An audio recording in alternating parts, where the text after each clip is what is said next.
You don't want to be every time, no.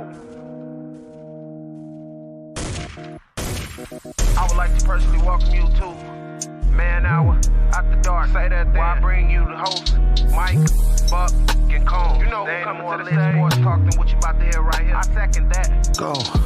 You know that it's us when we talking about sports. Giving you facts on the field to the core. Tune in, we need the support. 1 hour too short, then listen some more. On all your stations, not dropping no music. Stripes like Adidas, but Nike just do it. Down 4 in the 4th, we go for the win. Michael 2 seconds, we taking it in. Buck, Mike, and Combs, you know what's going on. Man, now we're After Dark, no LA, we the big spark. No 4th and inches won't cut short. Got the best talking, it's all sports. Buzzing more than buzz beaters. We coming live all through your speakers, go. And what is up, Man Hour Nation? Michael Buckcaster here with the Man Hour. Be sure to head over to manhourradio.com and check out the merchandise page. It is live, it is raw, it is uncut sports talk here tonight. But we do got a discount code for you guys tonight.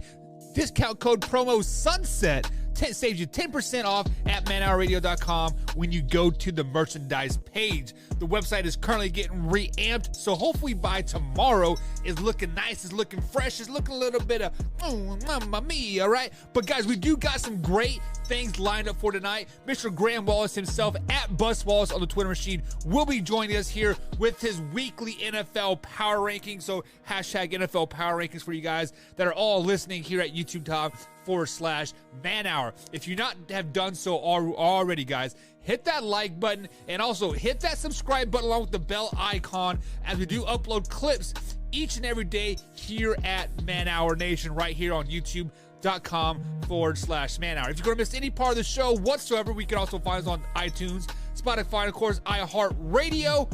But without further ado, it is time to get into arguably the biggest controversy that has been happening in the sports world since the Kansas City Chiefs lost the Super Bowl a couple years ago. No, like last year. But I digress on that. I want to speak on the whole Washington football scandal, the leaked emails, and all that stuff that has been happening. So basically, if you guys have not heard, Roger Goodell has kind of put the whole kibosh of releasing anything within the Washington football team organization. But attorneys for former Washington football employees basically said, you know what, this stuff needs to be out in the open. We need to release these findings. So the question that I'm going to propose to you in the football world, Alpha Rob, what's up, man? Big shout out to you. I want to ask you guys this question. How is it okay to leak, release, or whatever happened with the John Gruden emails? It was over like 20,000 emails dating back 10, 15 years, right? But yet they don't want to release anything else that is happening, and you know they found everything that they needed to find within like 24 hours.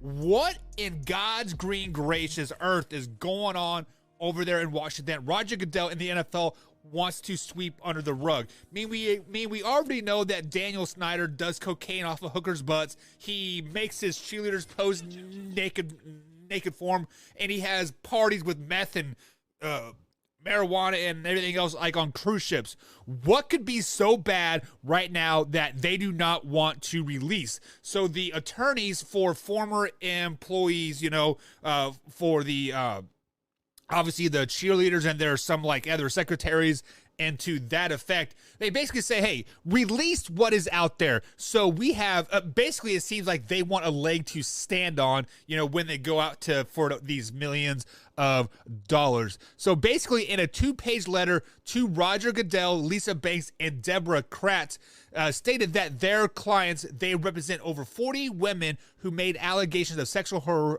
harassment while working for the Washington football team, wanted only protection. They want to release the findings. The later stated, and I quote here, while many who came forward fear retaliation by Daniel Snyder and therefore requested that their names be kept confidential, they never envisioned that all their efforts and the efforts of Beth Wilkinson and her team would result in no written report or findings, and no real accountability for Daniel Snyder or the Washington football team. Had they known this, they would have not participated in all the findings. So basically what it sounds like to me is these 40-plus women want a little bit of limelight. That's kind of what it comes down to. And they want, more, what's the word I'm looking for, like, without being so, I guess, sexist, right? Air quotes. They're very, very strong, air quotes. They want to sell their 10 minutes of fame to 60 Minutes 2020 and get their story heard. But Beth Wilkins also provided a verbal report to the NFL on her findings. So Beth Wilkins was the attorney or the investigator that was in there digging through all these emails and all these stuff and like whatnot. And like she said, there were 150 people interviewed during the investigation. The NFL fined Washington $10 million for a toxic workplace culture. Snyder said at the time that he would step aside from day-to-day operations of the franchise in favor of his wife, Tanya. So basically what it comes down to is John Gruden got thrown onto the bus. He got screwed 100%. He got bent over, butt ran with no lube, and then they didn't even buy him dinner. And the NFL and Roger Goodell didn't quite see the backlash that they wanted from John Gruden firing and like all that stuff. So they're kind of just like, you know what, let's just sweep all the rest of the stuff under the rug. What is the real big deal? Let's just kind of hush, nothing ever happened. That's kind of what I'm taking from all of this 100%. And quite frankly, John Gruden did get railroaded, and like that's what Alpha Rob says. And I do agree to it to an extent. He shouldn't have said what he said, but also at the same time, probably other people should have been railroaded too. So it makes me really question what is in that report, or if there's anything, because usually Roger Goodell is kind of a stand-up guy, maybe per se, but at the same time, maybe it's so bad that the Washington football team probably shouldn't even be in the NFL anymore. But we digress on that a little bit. So guys, we are live, raw and uncut right here at youtube.com/Man Hour. There is a poll going on here on the Man Hour, and the poll is basically it is cut and dry. Who wins the Thursday night game, the Arizona Cardinals or the Green Bay Packers? So they will tell you how to vote there on the chat at youtube.com/Man Hour. So guys, be sure to hit that like button and share this with a couple friends as well, because we are doing a giveaway as well. So before we get into the Arizona Cardinals and how many games they will lose this season, which I think is going to be a lot, let me address this comment that Alpha Rob just came up with here. He says, but what he said is how men talk with each other. Me and my friends use those words all the time. Yeah, so there is a different there is a difference way that you and me will talk, like if we're having a few beers, which I'm having a few brewskis tonight, loosen it up and having a great time. But there's also, we don't exchange those words during email either, because we know exactly what is going to happen. Let's say somehow, some way I get up to the level of Joe Rogan, right? Everything that I said from now until then, somehow it is going to be recorded, and people are going to come back and be like, hey, do you remember what at Man Hour Buck said, in 2021 on October 27th at 8:09 p.m. East Coast time? He said that Roger Goodell was a sexist. It just, and all the words will always get twisted. So there is a difference between doing it between emails and as like gathered around a campfire having drinks, because I feel like an email is more of a formal proposal, right? So when you write an email, first of all, you have to think about the words, you have to put them out, and then you read them, and then you usually proofread your email, and then you push send. So there's four opportunities for you to say, well, maybe I shouldn't say that.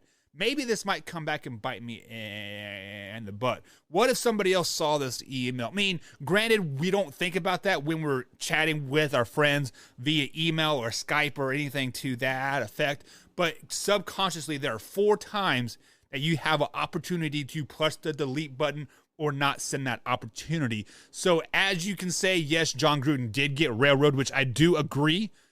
At the same time, he knows better. John Gruden taught a class with Herm Edwards, social media etiquette to rookie players coming into the NFL. He knows how this system works. So do I feel bad? Yes. Do I feel bad? No. So yes and no, I feel bad, but at the same time, it is what it is. The Las Vegas Raiders seem to be doing just fine without John Gruden. And guess what? John Gruden still owns a stake in the company. He's still getting his $100 million or whatever he was owed, over the 10 years. And probably next year, I bet you he's back in the Monday Night NFL booth. Just putting it out there. But guys, let me go ahead and try out this new view here. Let me know if you guys can hear me or like or not. But I need to stand up and stretch my legs a little bit. Get a little bit of wonky here. Oh man, I don't know. We will work on the stand-up view. I'm not feeling it right now. I'm not feeling it. That's all me. Let me lower my chair. Down. There we go. All right, so like I said, guys, we do have NFL Power Rankings coming up tonight with Graham Wallace at Bus Wallace on the Twitter machine. If you're not following him, you should. You're supposed to be following me as well. _Buck on Twitter. And of course, you can follow Man Hour at man_hour_radio, all on Twitter. We're active over there. Tori, Combs, and Wyatt are on there as well. Combs and Soup Boss, we will not have spilled soup tonight because Combs likes to tell Soup Boss false information about how we're not having a show tonight. They're just not doing a live reaction to tonight. So big shout out to those guys last night. They were live streamed for like 5 hours during the game. So huge shout out to them. But it is time to talk about the best team in the NFL, right? Or is it the worst team? Let me figure out some clickbait title to click here just so people can get pissed off, right? But we are going to talk about the Arizona Cardinals. Currently, they are 7-0, and they play tomorrow night versus the Green Bay Packers. So many people want to put this 17-0 mark on the Arizona Cardinals. And guess what, guys? That's not going to happen. The Arizona Cardinals are a highly overrated team. Their run defense is not very good. Their defense as a whole has been playing good, right? But at the same time, they really haven't played too many players or too many good teams. Yes, they played the Titans at the time. Were not very good. Let's just be flat out honest. The Titans were not very good week 1.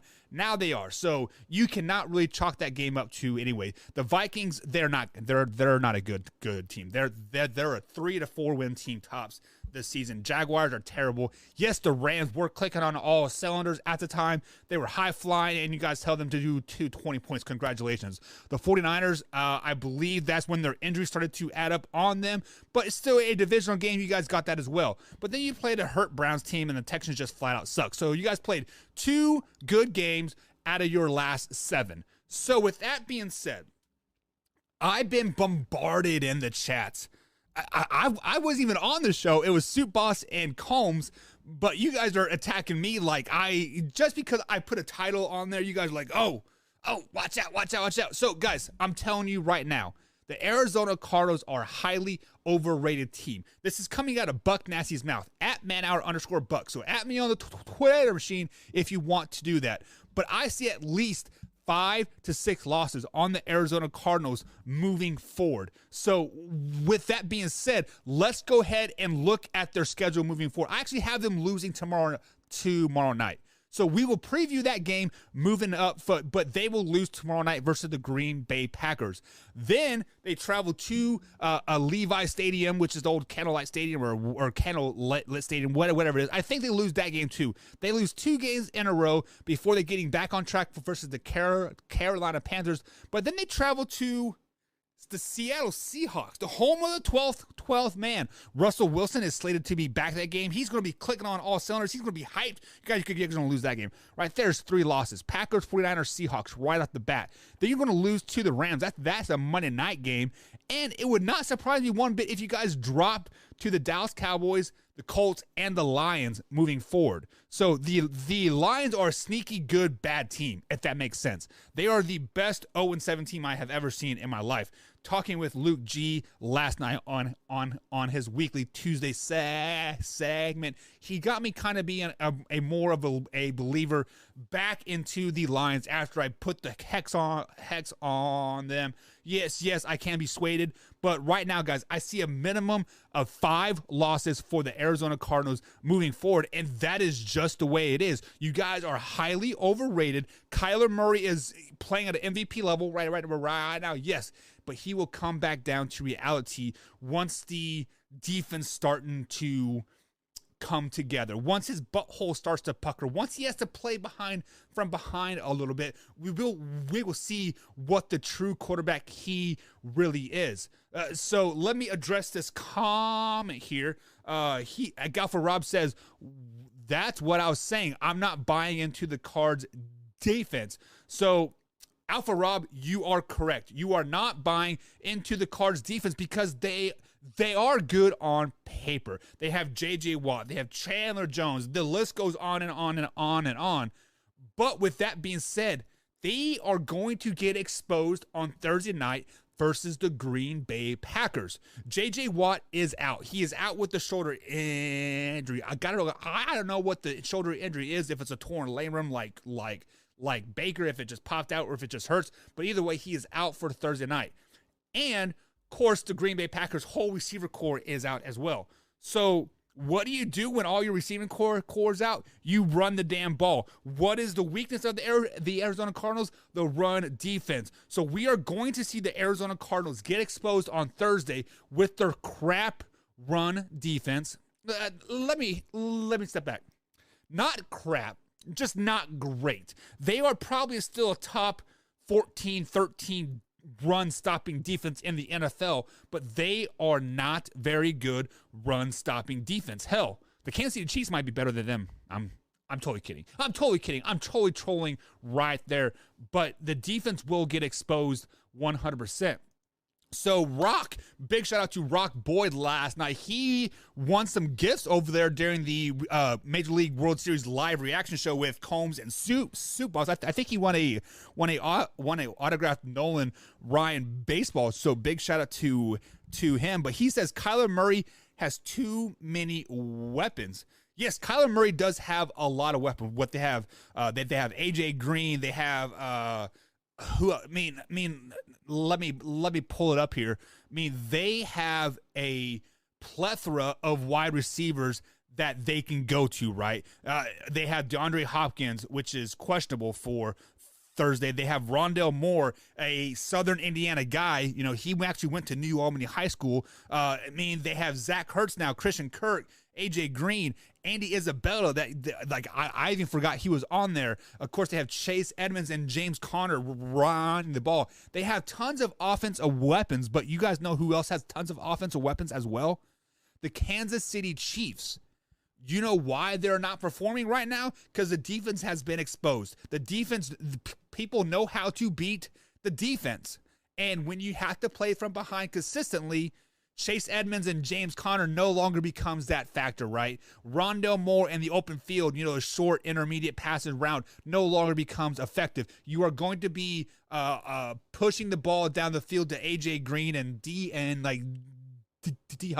looking for those big chunky yards over and over and over. Then you start playing too high safety, just like what teams are doing against the Kansas City Chiefs, and you get exposed. That is, unfortunately, guys, when I say this, I'm going to get ridiculed 100% because I know it. I compared the Cardinals to the Steelers last year. Yes, the Steelers defense was definitely carrying that team, and the Cardinals defense is not carrying them. Kyler Murray is carrying them. But Kyler Murray always seems to find some type of injury during the season, whether it's a sprained ankle, it's a sore back, or whatever, right? I don't think he is going to finish the 17-game season just because of the way he plays. He plays at a very mobile quarterback-ish way. Yes, he runs the ball a lot. He takes a lot of big hits, but he also stays in the pocket too. But he always gets hurt somehow, some way. And when Kyler Murray misses that game or 2 games from a sprained ankle or a concussion or whatever he is going to get, because he is going to get an injury, that is when the Arizona Cardinals go down, down, down. So, guys, face it. They are going to get 5 to 6 losses the rest of this season. So, Rock, I see that you are voting in the poll here. Make sure you put !hashtag vote space and then the name there. So, I actually wanted to run a test to see if just like the hashtag vote and then would work. So let me put that in just to see if it worked. No, it did not. So you have to put ! hashtag vote and space and then the name. So I will turn it back to the old ways here in a little bit. Let me jump into the comments here before my man Graham Wallace jumps on the air with us tonight, talking the NFL power rankings here. Alpha Rob says, where's the game being played at? It is being played at Lambeau West, which is classified as Arizona. So they will be playing in Glendale, Arizona, right at that field. I don't know the name of the field off the top of my head. Rock also says, I don't see the Green Bay Packers stopping them. I don't see the Green Bay Packers stopping them either, but I see them containing them. I see them putting in a lot of positions, and the Green Bay Packers are going to shorten the game. So this is how I think that the Green Bay Packers can win this game. Is yes, they're out Adams. Yes, they're out Lazard, and I think they're out another receiver as well. But they're for sure out 2 key components of the receiving core. Randall Cobb is going to probably end up being their number 1 guy. How the Packers can win this game is they're going to run the ball because the Cardinals' run defense is not great. They're going to shorten the game. We're looking at 15, 16, 17 plays a pop per series, and it would not surprise me if this is a 10-7, 17-10 type of score, because the game is going to be so compacted and so short because of everything that is happening with the COVID and the Packers. So when you guys say that you don't see the Packers stopping them, the Packers are only going to have to stop the Arizona Cardinals one time, because I don't see the Arizona Cardinals defense as a whole consistently stopping Aaron Rodgers. So let me take that back. They have to stop him twice. They have to stop him opening drive and then the last drive of the game, and the Green Bay Packers will win this game. So on hindsight, I do have the Packers winning. So I put hashtag vote Packers in the chat here, and I have the Packers winning 17-10 is the final score. Kyler Murray does not score a touchdown. The Arizona offense does not score a touchdown. They get a pick 6 and they take it back to the house. That's how they get their 7 points. I see people say defense wins championships because you never know what your offense is going to do week to week to week. And this is a game that the Arizona Cardinals offense just forgets to show up. I feel that they are overlooking the Green Bay Packers because everything what is happening to them right now with Adams out, Lazard out, and they also said Saint Pierre is going to be out as well. But guys, we do have Graham Wallace coming up here in about 3 minutes here on the Man Hour with his NFL Week 8 power rankings. We are going to take a quick little break. Let me cue up some music so the intro or the out is nice and smooth and transitional good.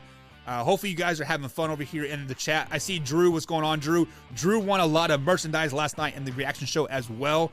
Drew won a signed Alvarez bat. He won a Fitz jersey and something else. So big shout out to Combs and Soup Boss for doing the live reaction show for World Series Game 1 last night. They will be doing Game 3 through 7 moving forward tonight. Combs is sick again. So guys, sit back, relax, enjoy. We'll be right back here on the Man Hour.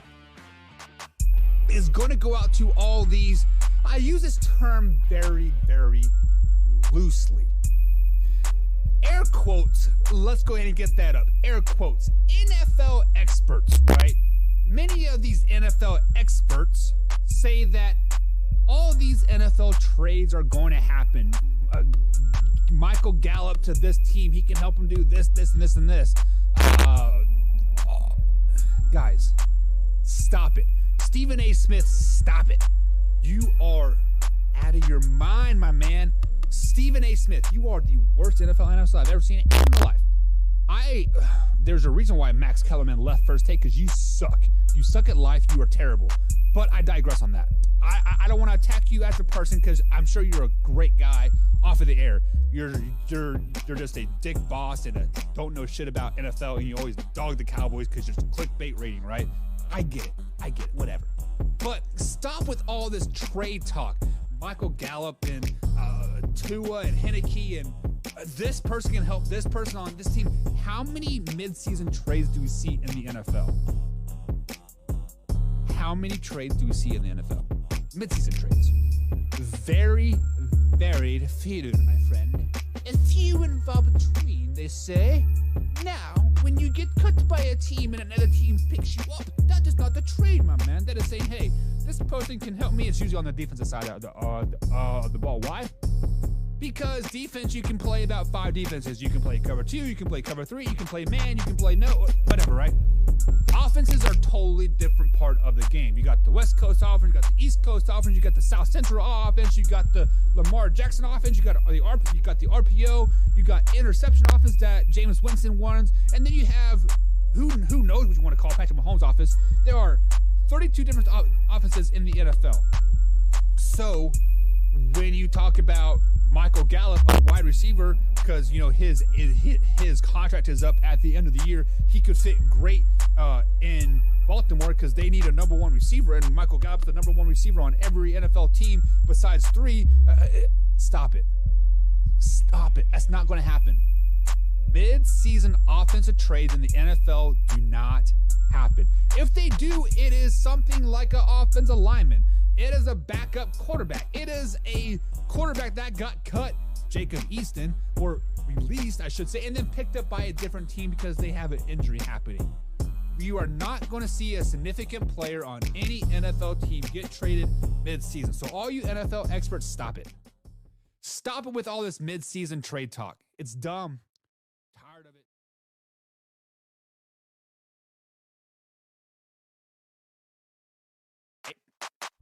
Is going to go out to all these.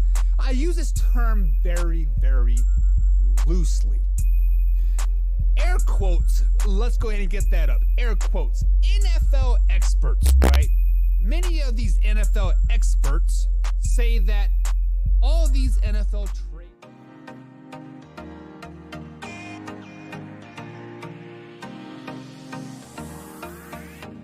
And welcome back to the Man Hour, guys. Michael Buckheiser here with the Man Hour. Head over to manhourradio.com and check out the new merch that is dropping here. We do have the Beastie merch live, the hoodies, t-shirts, hats, all that good stuff. Of course, we have the original Man Hour logo and the new logo as well over there.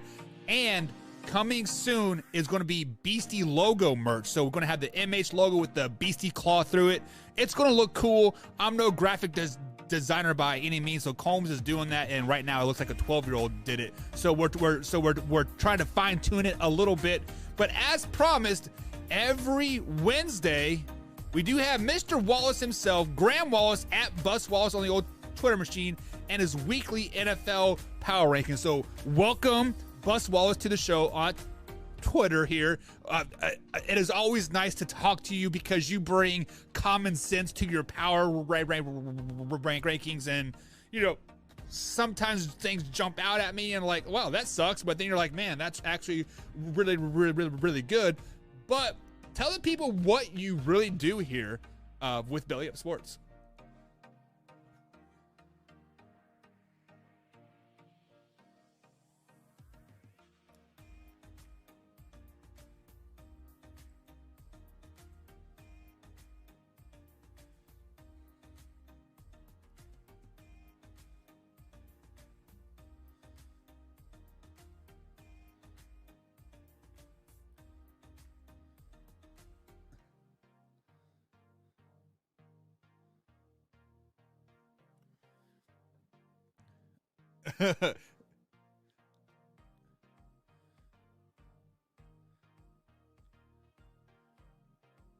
Yeah, so with all that being said, I forgot to unmute you.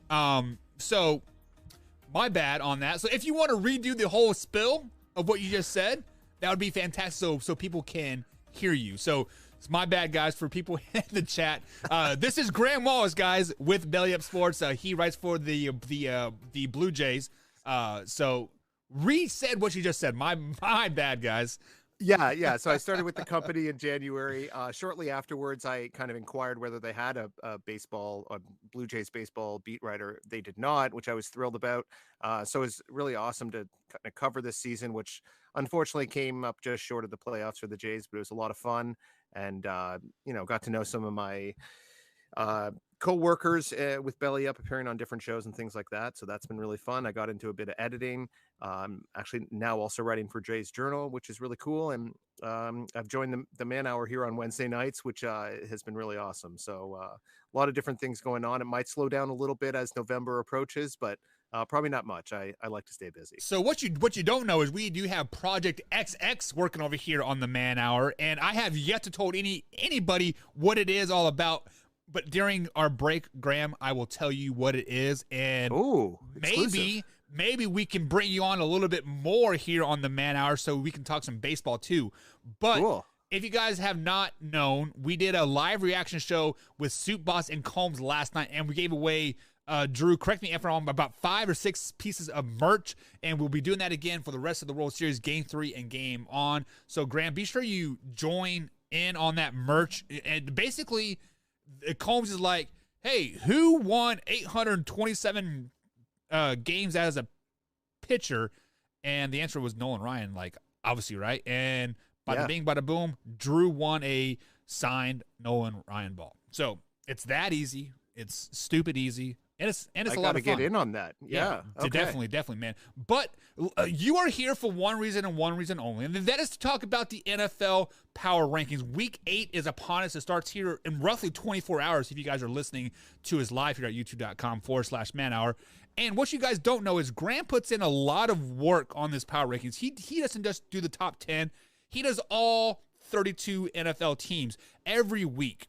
And right now, guys, the biggest faller, which is rightfully so, comes in at number 18, and that's the Kansas City Chiefs. The Kansas City Chiefs are arguably they're the worst team in the NFL right now, hands down. The defense sucks. Fire Steve Spagnuolo. Give me a hashtag Spire Steve, like in the chat, guys. I want to get that trending. Fire Steve, Fire Steve, Fire Steve. So can the Kansas City Chiefs right the ship at all? Oh, geez. It's a good question. I've been trying to give them the benefit of the doubt. Mahomes is a great quarterback, and Andy Reid is a really good coach. And, they have all these offensive weapons. But I think they could probably figure it out. There's still, 10 games left in this new 17-game season. But they got to start like yesterday. And, I think defenses are starting to figure out their offense. I think they're double teaming Tyreek Hill, and they don't really have that weapon on the other side of the field. I know they have Travis Kelce, but I really thought Mecole Hardman would be a bigger factor in their receiving game. The run game, the defense has been atrocious, both the run and the pass. I don't know if they're the worst team in the NFL, but they might have the worst defense. So a lot of things to fix there. I don't know if they're going to figure it out. They might be able to win enough games to sneak into a wild card, but the AFC is really good right now. There's quite a few teams with at least 5 wins, or with 5 wins, I should say. So it's a steep road for them to travel, and they got to start playing. They got to start playing a lot better. And as the wise man once said, it's a long way to the top if you want to rock and roll. And right now, the Chiefs have to play 100% every game for the next 10 weeks here in the NFL season, hands down, because otherwise, see you later, alligator, and they'll say after a while, crocodile. Got it. But, if you guys want the full list, follow us on Twitter, man_hour_radio, and we will release the whole list tomorrow. I got caught up with work today and working with Project XX. But coming in at number 10, you do have the number 1 team in the AFC West, and that's not the Kansas City Chiefs, that's not the Chargers, and that's definitely not the Denver Broncos, because they're complete trash hold right now, too. That's the Las Vegas Raiders. Yeah. Really? The Raiders? The Raiders? The Raiders. The Raiders. Yeah. The Raiders.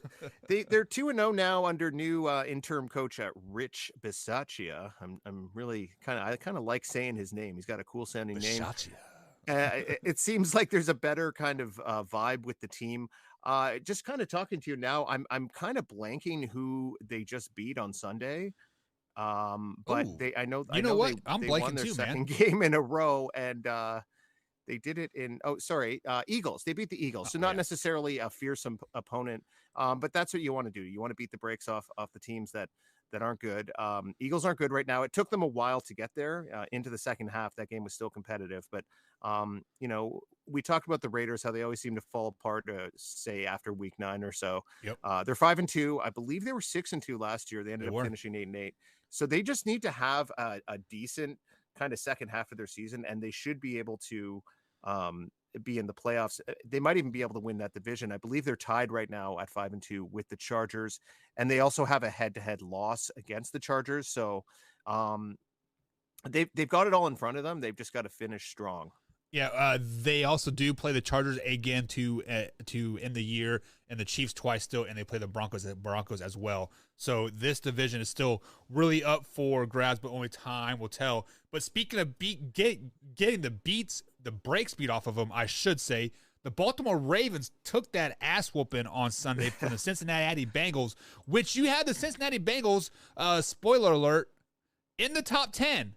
So the Ravens do come in at 9. So are the Ravens still worthy of a top 10 pick after getting beat 41-17 on Sunday?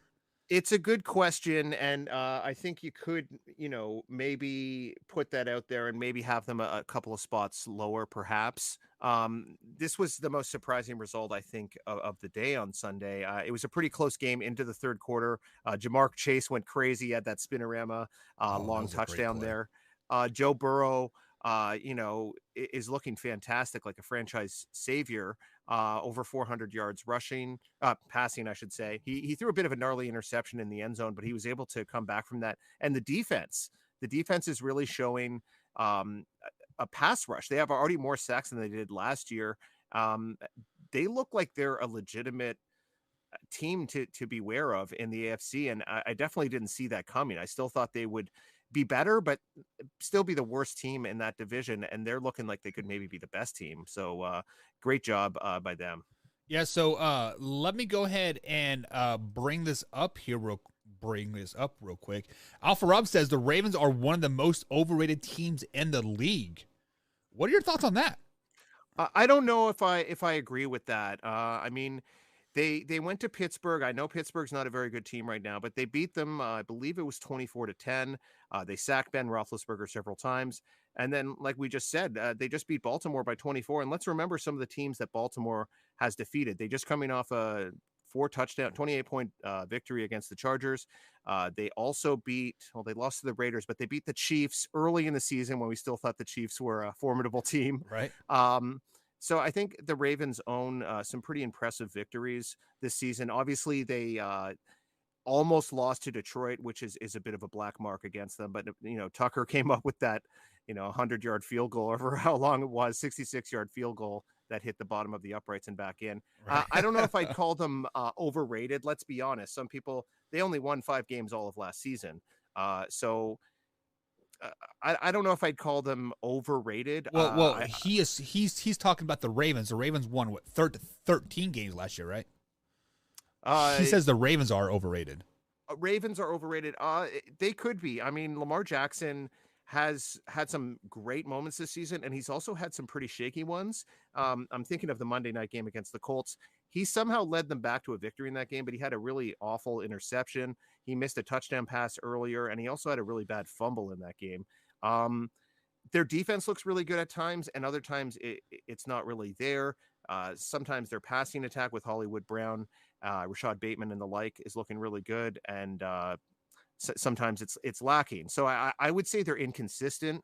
I still have faith in this team as a top 10 kind of team, but they got to continue showing it week after week because they haven't shown the consistency, certainly. Yeah, I mean mean, you definitely have faith in them losing a first round playoff game like their MO is every year. But let me refer to some of these comments here. Rock says the Ravens are playing with practice squad players. Rock, are you a Baltimore Ravens fan or are you a Lamar Jackson fan? Because you sound like a Lamar Jackson fan right now. That's exactly what Lamar Jackson fans say. Oh, he's the greatest quarterback ever, but when they lose, he doesn't have any weapons. He's playing with practice squad players, yada, yada, yada.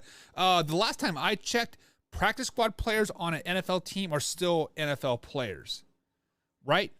So next man up, yeah. He still has NFL players around him. Just face it. The Baltimore Ravens shit the bed on Sunday. They gave up 4 sacks versus the Cincinnati Bengals that didn't even show a pass rush the previous 6 weeks. And then I think they had 4 total sacks in 6 games, and they had four sacks on Sunday.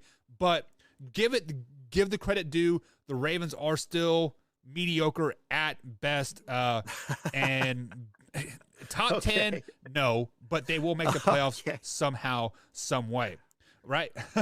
So coming in at number 9, let's see who you got coming. Or sorry, number 9 was the Ravens. Number 8, you have the Buffalo Bills. Your Buffalo Bills, I might add. So there's no favoritism here. Why do you got the Bills so low?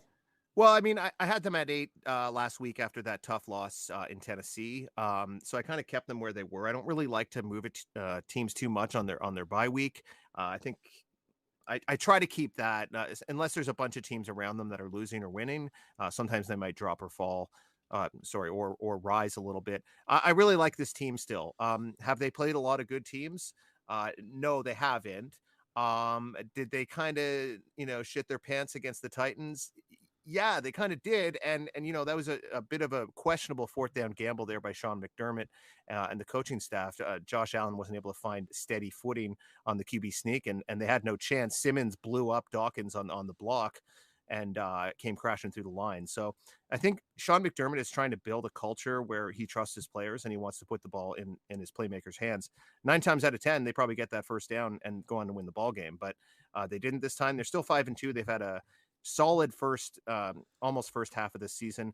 They're playing the Dolphins, who they've owned over the last couple of years. I think this is a good get right game after kind of being able to rest up over the last week or so. And didn't they beat them like 40-0 like 2 weeks ago, go 2 or something like that? Or it was. I'm trying to remember. I think they beat Houston 40-0, and then it was like 35-0. I think they beat Miami. So they've already pitched a couple of shutouts, and I think I pulled this out the week after, but it was like their biggest win over Miami since 1966, and they've been playing each other, those two teams, for over 56 years or whatever. So that's absolutely mind-blowing right there. So let's flash back to that Titan game a little bit here.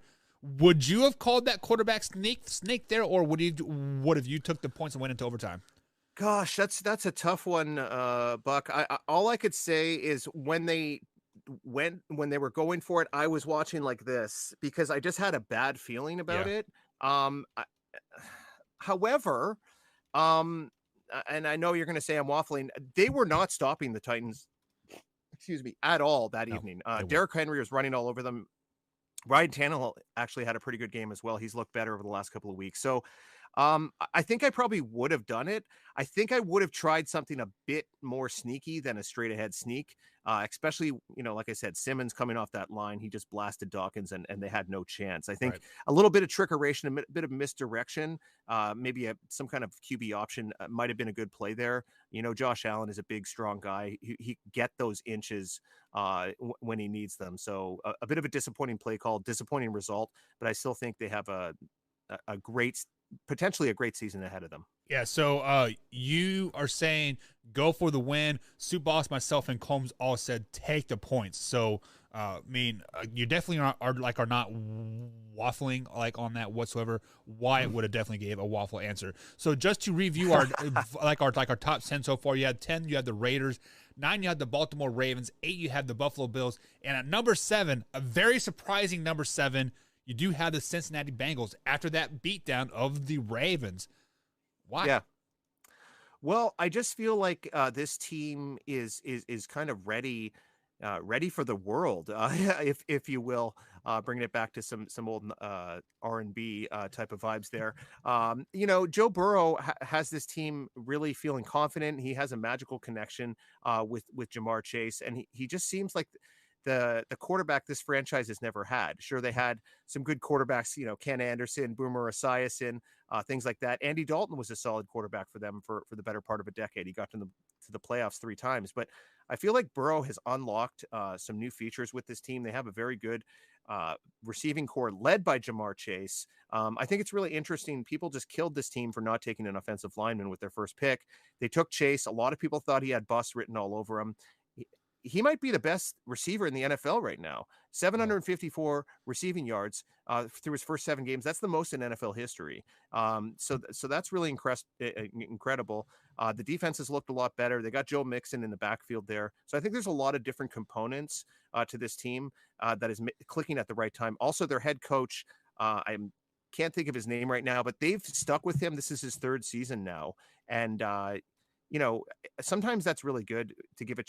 I think he's only won 7 games over his first couple of years. He's already almost at that total this year. So I think that continuity has really helped this team, and they're playing with a lot of confidence right now. Yeah, and then on the flip side of that, though, the Bengals did stick with Marvin Lewis for many years at mediocrity at best. So I mean, it was definitely kind of their MO to give their coach a chance to prove himself.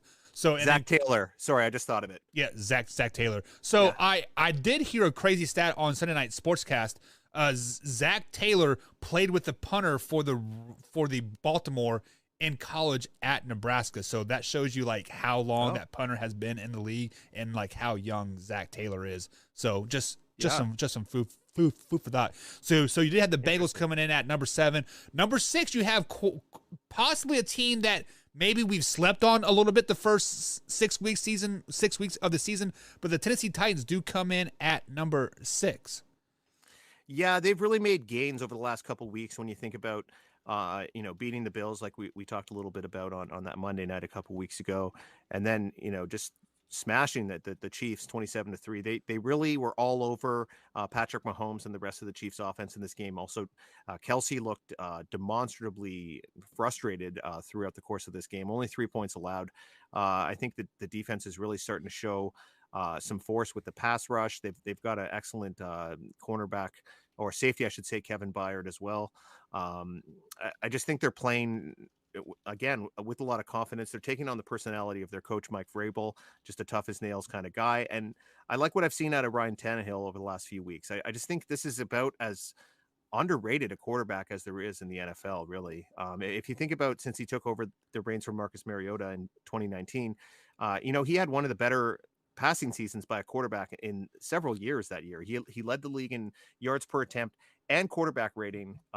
So this is a guy who could throw a good deep ball. He's sneaky athletic, and I just think he fits really well into this team. You're also starting to see them mix up their running game. They have this guy Darrington Evans, who could give King Henry a break once in a while. So I like what I've seen from this team. Some people might not like me having them as high as I do have them, but I think what they've done over the last couple of weeks has really impressed me. Well, then people can hate on you all you like all you want, but they dominated the Kansas City Chiefs. It's still a very, very good Chiefs team. They beat a top 10 team in the Buffalo Bills, and they are performing at a high level right now. They are just not relying on the running game at all. I mean, heck, Ryan Tannehill threw for 240 some yards versus the Chiefs, right? I mean, so it definitely wasn't a one-sided game whatsoever. So just to review the bottom half of the top 10 here, you have the Raiders coming at 10, Ravens at 9, the Buffalo Bills at 8, Cincinnati Bengals at 7, the Tennessee Titans coming at number 6, and coming in at number 5, you do have the future Super Bowl championship of the 2022 season, the Dallas Cowboys. Yes, sir, I said it. The Dallas Cowboys coming in at number 5. You know what, Buck? It could happen. Cowboys, like the Buffalo Bills, were idle this week. They were a bit of a lucky, I don't want to call them lucky losers, lucky team that didn't play. A lot of the teams around them lost. I should say the Ravens lost, who I think I had as high as number 3 last week. So they slipped down. Cowboys ended up moving into that top 5 spot. We've seen this from the opening game of the NFL season when they almost took out the Tampa Bay Bucks. Dak Prescott, pinpoint accuracy, a two-headed monster at running back with Tony Pollard and Ezekiel Elliott, CeeDee Lamb, Amari Cooper, the tight ends, Dalton Schultz, kind of blanking on the other guy, but they've been pretty productive as well. And the thing that I really like about this team is the defense is really showing up. Randy Gregory, Trayvon Diggs, Micah Parsons. So they've got playmakers at all 3 levels. I think the sky's the limit for this team. I'm right there with you, Buck. I don't know if they're going to win the Super Bowl because they're not super experienced in the playoffs, but that doesn't always matter. Sometimes a team just gets hot. They don't really know enough to be nervous, and they just keep winning games. So I could definitely see that with this team. Also, Mike McCarthy seems a lot more confident in his second season. I know he's the head coach. I don't know how much credit you give to the coach or not, right, but he just seems more confident in his play calling. I know Kellen Moore is really involved in that as well. He's probably going to find himself on an NFL sideline with his own team pretty soon, I think. But I like the swagger I've seen in this team. That's the way the Cowboys are supposed to play, with that swag, America's team, and they're finally back. It's good to see, even though I'm not a Cowboys guy. Yeah, I mean, like, every time the Cowboys do well, things are good in the NFL because you sell more tickets, you sell more merchandise. The NFL's on TV more because of the Dallas Cowboys name. Now, Mike McCarthy is being successful because of Kellen Moore's calling great offensive plays right here. But on the flip side, they're not throwing the ball 60-plus times in a game and running Zeke for like 10 times. They're like a 60-40 team right now, and that is a big factor of their success. And if they can keep that moving forward, they will definitely win a lot of games, including beating the Arizona Cardinals, which I think are overrated. But coming in at number 4, you do have the LA Rams. The Rams struggled a little bit against the Lions for the better part of the game, but they are 6-1 on the season with the 3-game winning streak. They travel to Houston this week. So why do you got them where you have them at number 4? I just think Rams have had a really solid season. They obviously had the one game that they lost, but they beat the Buccaneers. That was a really weird game against the Detroit Lions this Sunday. Lions had a couple of fake punts. They had an onside kick. They were trying like hell to win this game, Buck. I thought it was going to happen halfway through the third quarter, honestly. Lions are 0-7, but they play hard. A lot of people have been critical of Dan Campbell, and I get it. He hasn't won a game yet with the Lions. And he had that really weird press conference about eating people's kneecaps and biting their I forget what he said, but it was really weird. Yeah. Former NFL tight end. He actually had a stint as an intern head coach with the Miami Dolphins. Anyways, Detroit Lions will win a game at some point this season, and they haven't given up on him. And you kind of love to see that if you're a fan of this team.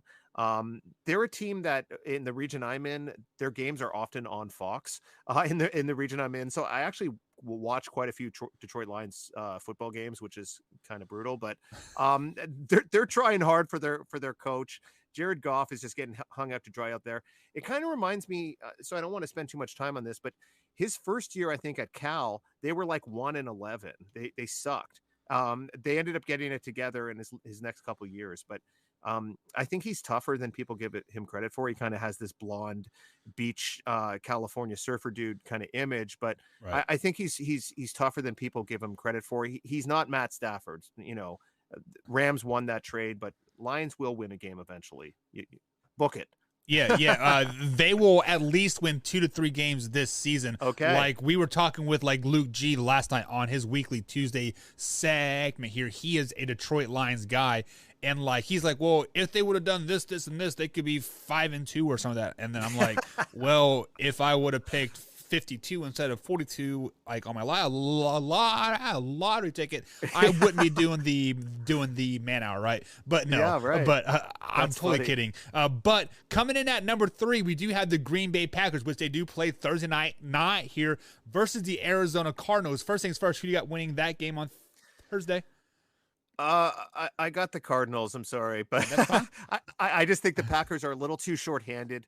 But I think it's going to be a really good game. Is this the best Thursday night game like ever? Hands down. Hands down. Well, right? Well, hang on. On paper, on hindsight, it's the best game ever. Yeah, but with that being said, yes, it is better than the Houston Jaguar London game, right, or whatever it was. Oh my gosh. That just seemed like a big FU to the country of London. Oh, here you go, Jaguars and Falcons, or whatever it was, Dolphins and Falcons. They got some terrible games across the pond there. Sorry, mates. But yeah, I still think the Packers are they're having a strong season. I just think they're up against it right now with some of the injuries they have on both sides of the ball. The Smith brothers, Zadarius and Preston, are out. J.R. Alexander. I'm more concerned about the injuries on the defensive side, actually. Obviously, Devontae Adams, he very well could be the best receiver in football. I threw out Jamar Chase, but it's probably Devontae Adams. Him being out, he's just got that great chemistry with Aaron Rodgers. I still think they'll have some success moving the football. I think they're going to have a tough time punching it in at some of the key times, because who's he going to be throwing it to? Equanimous St. Brown. Oh, he's on. Is he still on the team? I don't even know who their other receivers are. He's on COVID too. They have okay. 67-year-old Randall Cobb. Oh, Cobb, right? Okay. And then they got some practice squad. Yeah. So I am trying to lay out the excuses for the Green Bay Packers now. They're bringing up some practice squad receivers to fill those spots. So Aaron Rodgers will have an out like Lamar Jackson does. No, I'm totally kidding. But Packers are at 3, and then coming in at number 2, you do have the former Super Bowl champions themselves, Tom Brady and the Tampa Bay Bucks. Yeah, they're not the best team in the NFL. I mean, you could definitely make that case. They've just been, steamrolling teams lately. Chicago Bears was their most recent victim. It almost seems like the Bears weren't even in that game ever. It was just all about Tom Brady and his, 600 touchdown passes right. and that kid who got the glove and the tears and the football. That was a nice moment. Yep. And it showed Tom Brady in kind of a lighter mode. He's also known as this fierce competitor and guy who kind of stomps on guys' throats and stuff like that. I'm not saying he's not that, but it was kind of cool for him to have that moment with the child who, survived so much. So that was kind of cool. This team's firing in all cylinders. They're still not 100% healthy. I definitely could have had them in that top spot, but I just think the Cardinals being 7-0, spoiler alert. Maybe they're top. Who knows? It'd be kind of crazy if I didn't have them in my top 10. But I'll let you kind of segue into that. Yeah, I mean, obviously you have to have the undefeated team at the number 1 spot, even though they're the most overrated team in the NFL. No, yeah, they are. The Arizona Cardinals do come in at number 1. Yeah, they are 7-0. They are clicking on all cylinders. But J.J. Watt will be out on Thursday. Do you think this will hinder their game at all on Thursday, including the power ranking status for it coming up in week 9? Yeah, not necessarily, because from the games I've seen the Cardinals play, it's JJ he's wreaking havoc, but it's also Golden. Sorry, Marcus Golden. Sorry, yeah. I was going to say Golden Tate. I'm like, wait a second, he's a receiver. Chandler Jones, and they've got a couple other guys coming off the edge there that are really making some plays for this team. They've also got Buda Baker in the secondary there, and Isaiah Simmons kind of in the middle. So I think they've got some good guys throughout the defense. Obviously, you're a better team when J.J. Watt is suiting up. But I think they'll be able to supplement that with some of the other guys they have in that rotation. And I think it's Bill Parcells who said, you are what your record says you are. Yeah. And 7-0 is a very impressive start. They have a chance to go 8-0, which used to be the kind of halfway point. We're in this weird 17-game season, which I'm still kind of getting used to. I hate it. Yeah, I read this kind of cool article, Sports Illustrated article, about saying it was an ode to the 500 season, how they never really get celebrated. We just remember the great teams and the terrible teams. Right. But there's been some really kind of fun 500 teams, and now it's not a thing unless you go 8-1, which might never happen. Well, it might happen one day, but Give it ties to are the pretty Browns rare. and they'll figure it out. Yeah, sure. There's always a few ties here and there. Well, not always, but there's a few ties sometimes, and it's always people hate them. So They seem to be happening more lately. So let Yeah. me ask you that. Let me ask you that question because you're a baseball guy and you're a hockey guy. Obviously, there are no ties in those sports. Why in the hell is there a tie in the NFL? And how would you fix this rule? Like, do you want to do like a college overtime, or how would you fix the overtime rule? So I'm going to throw it back to you. I didn't watch any of this. I haven't been watching a lot of college football at all this season, but I saw Illinois beat Penn State 20-18 on Saturday in a game that was like 9 overtimes. Yeah. Is that right? So Longest game ever. I do believe that's insane. I think if it's some kind of hybrid between college and the Canadian Football League, where you have a team start at, say, the 30-yard line, and they have the ball and they try to score a touchdown. Yep. And I think making them go for 2, I may say after the second touchdown, is a good thing. That way both teams get to possess the ball. There's no touchdown and the game's over. I mean, the walk-off touchdowns are kind of exciting and they're cool and all, but I think that would be a better solution, and it might avoid more of these ties that no one likes. Yeah, if the one possession thing wasn't a rule, the Kansas City Chiefs might be back-to-back Super Bowl champions right now. But we digress on that. So, like, the college overtime rule is just like the CFL overtime rule. So I would just like to see the NFL adapt it. Yes, I'm telling you guys, do away with the 10-minute quarter. Put the ball on the 25. You got four plays to score, and it's a head-to-head fight to the death. 15 overtimes, I would love it. I would love it better than 10-minute overtime any day of the week. NFL overtime sucks. Ties suck. The NFL pro game's the only sport ever that ends in a freaking tie. Absolutely stupid. Are you lost for words there, Graham?